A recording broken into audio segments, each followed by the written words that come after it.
Hey there, fellow educators, and honestly, anyone who's ever wondered what would happen if we actually listened to teachers for once. I'm Leah Cleary, and this is If Teachers Ruled the World. You know, after 25 years in the classroom, I've learned that teaching isn't really about having all the answers. It's about being brave enough to ask the right questions, and maybe, just maybe, admitting when we have no idea what we're doing, which, let's be honest, happens more often than we'd like to admit. So grab your coffee, or whatever, and let's talk about the real stuff, the messy, imperfect, sometimes beautiful reality of what it's like to shape young minds while trying to keep our own sanity intact. Because if we're going to change the world, we might as well be honest about what that actually looks like. All right, let's dive in.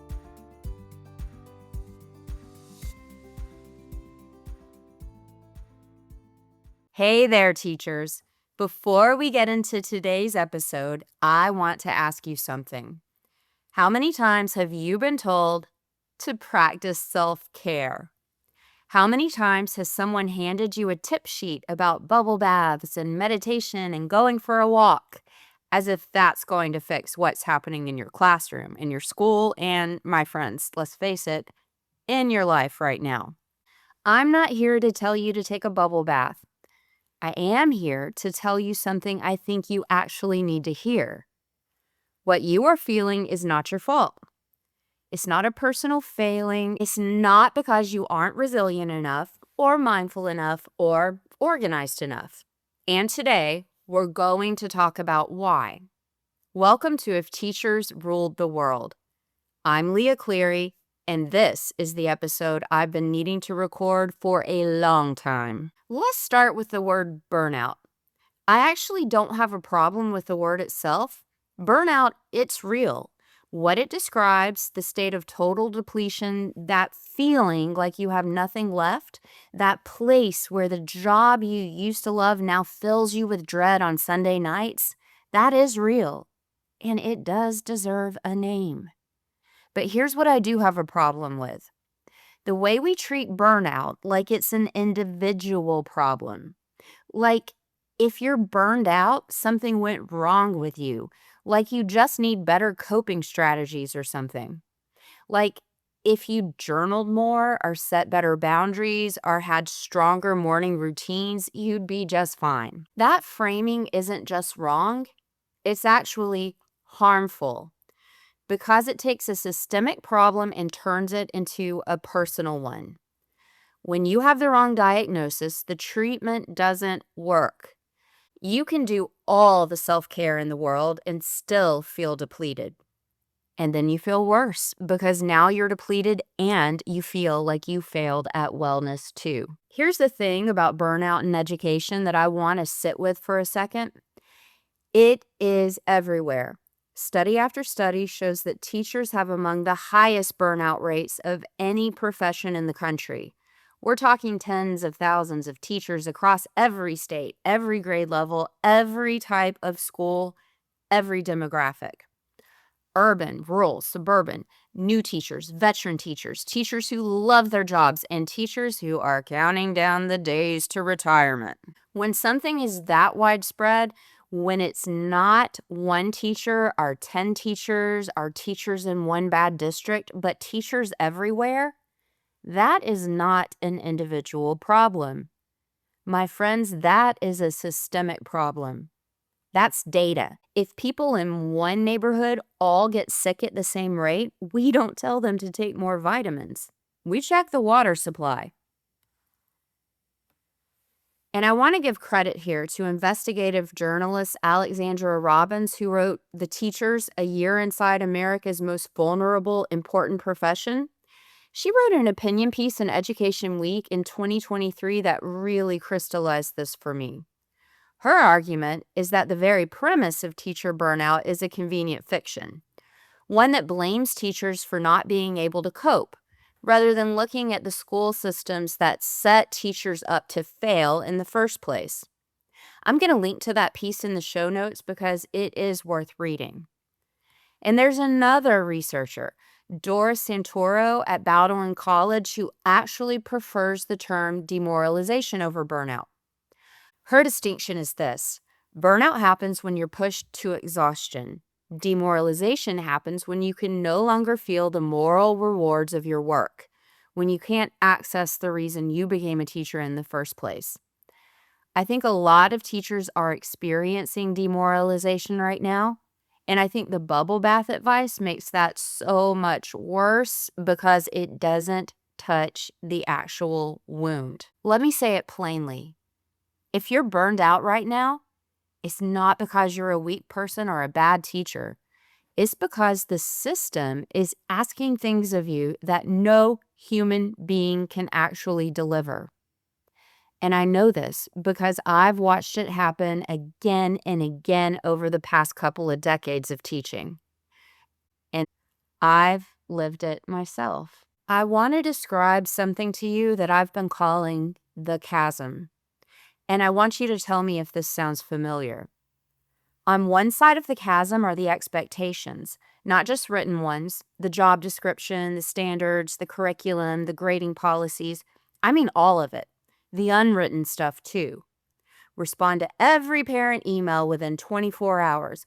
Differentiate every lesson for every learner. Build authentic relationships with every student. Stay current on every new initiative your district has rolled out. Sponsor the club, attend the game, write the recommendation letters, do the professional development, serve time on the committee. Oh, and also make sure your data is reflecting growth. On the other side of the chasm is reality. The reality of 30 kids in front of you, some who had breakfast and some who didn't. Some who slept and some who were up until 2 a.m. on their phones. Some who are going through things at home you can't even imagine, and nor do you want to. The reality of planning periods that aren't actually for planning. The reality of a grade book that never empties. The reality of being the social worker, the counselor, the disciplinarian, the cheerleader, the content expert, the office worker, all at the same time. You can't bridge that gap. I can't bridge that gap. Nobody can bridge that gap. And I think on some level, most teachers know this. But knowing that intellectually and knowing it in your bones are two very different things. Here's what I've watched happen over 25 years. And I want to describe it in two kinds of teachers because I think most of us are going to recognize ourselves in one of these. The first are the newer teachers, the ones who came in full of energy and mission and love for their content and their kids. And for a while, they work. They're still in the place where they believe that if they just try hard enough, they can meet every expectation. They don't know yet that it's impossible. Not because of anything wrong with them, but because the expectations themselves are impossible. And so they keep trying. And then somewhere in that first year or that second year, they inevitably hit a wall. They realize they cannot do everything the system demands of them, and they get depressed. There's this chasm between what they thought the job was going to be and what it actually is. And that gap can be devastating. I think part of it is that most teachers were good students first. They watched their teachers and thought the job looked meaningful and rewarding and maybe a little idyllic. They didn't see the 6 hours of planning that went into a 50-minute class. They didn't see the stacks of essays waiting on the weekend. They saw the version of teaching that was meant to be seen. And then they stepped behind the curtain and found something completely different. And when reality doesn't match our expectations, that hurts. That dissonance is painful. And when you add a system that doesn't acknowledge that pain, that just keeps adding more to your plate, that pain can turn into burnout fast. Then there's the second kind of teacher I want to describe. These are the long timers. The teachers who have been doing this for 15, 20, 25, 30 years. And I see two different trajectories in these teachers.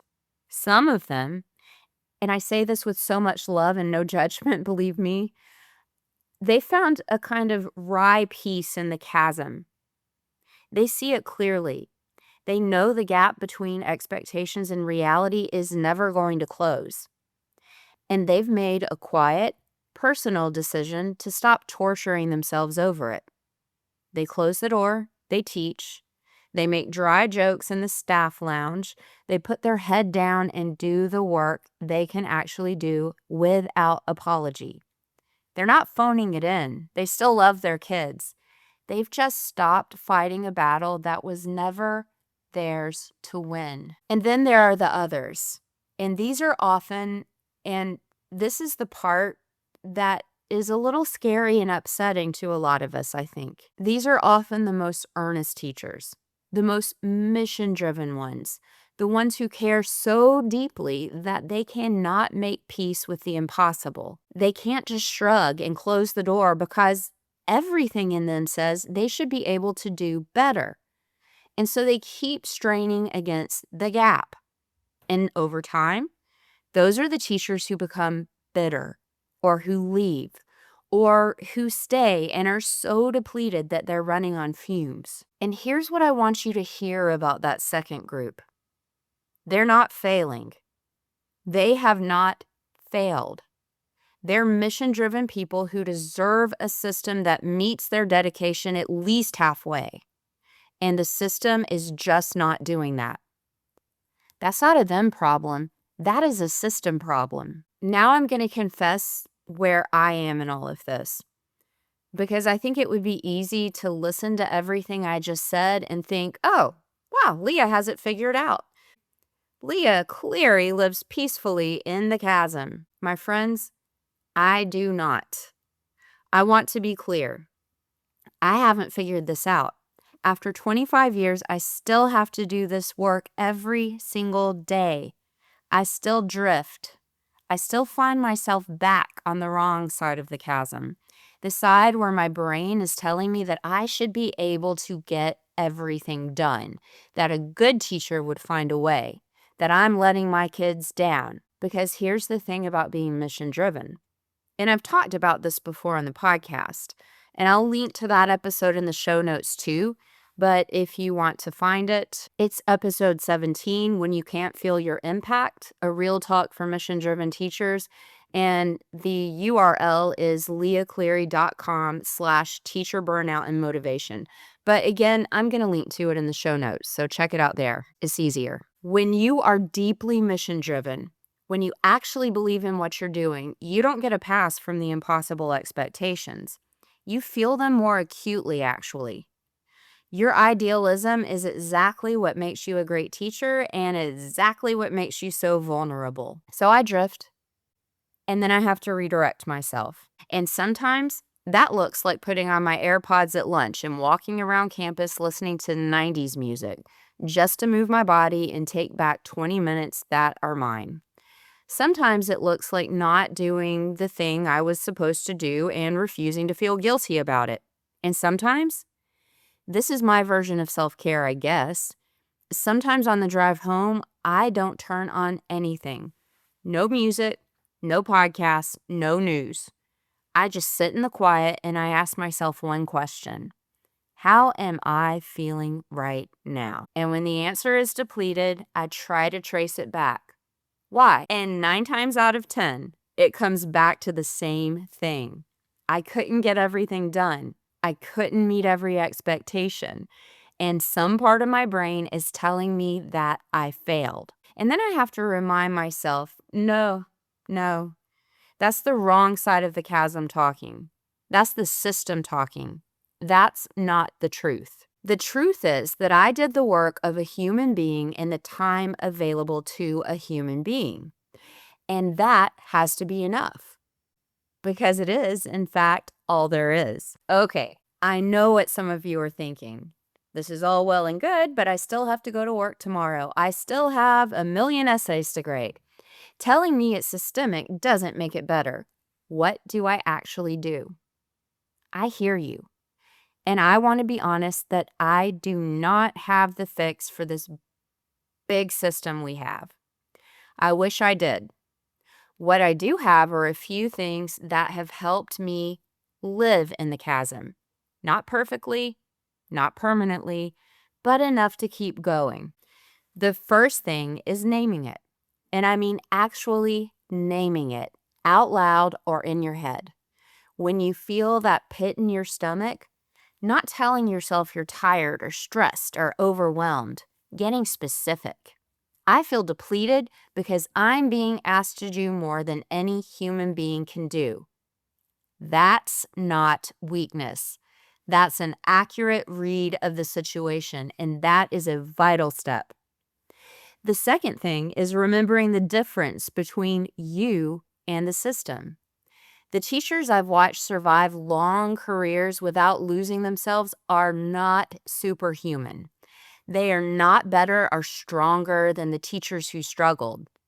They've just, usually through the pain of trial and error, learned to separate their work as a teacher from the system's impossible standards. That is a skill. It can be practiced. It's not a personality trait you either have or you don't. The third thing, and this is small, but I mean it, is the car ride home. Try it. On your way home today, don't turn anything on. Just sit in your feelings for a few minutes and ask yourself, how am I actually feeling? Give yourself an honest answer, not a vague one. Stressed, overwhelmed, those are vague, right?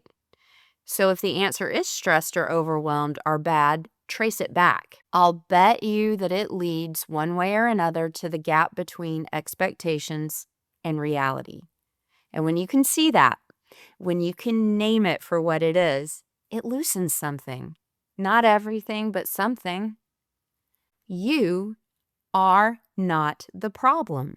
You were never the problem. The water supply's the problem. And the first step to dealing with that honestly is to stop treating it like the problem's you. I want to leave you with this. The teachers who last the longest and are happy, because that's important, the ones who make it to year 20, year 25, year 30 without completely losing themselves, they're not the ones who found a way to meet every expectation. I want to say that again. They're not the ones who found a way to meet every expectation. They're the ones who learned, however imperfectly, to live in the chasm. To see the gap for what it is, to stop internalizing it as a personal failure, and to keep showing up anyway for the kids right there in front of them. You can learn that too. It's not a destination. It's a daily practice. If you're like me, you're going to drift.